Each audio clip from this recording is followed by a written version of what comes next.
ออยู่บ้านหลังโตอันโออาฉันนอนนาบ้านเรือนเหมือนรังหนูเธอร่ำเรียนภาคเพียรได้เป็นครูช่างหดหูเศร้ามองเสียจริงเรา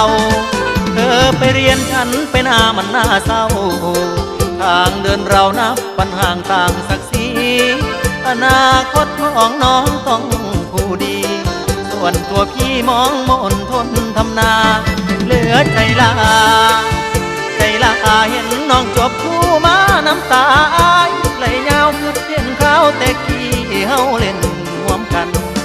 ตัวอายนั้นเสียนอยู่ป.3ส่วนว่าครูคนงามอยู่ป.2เด้อน้องสองเฮาว่าโอ้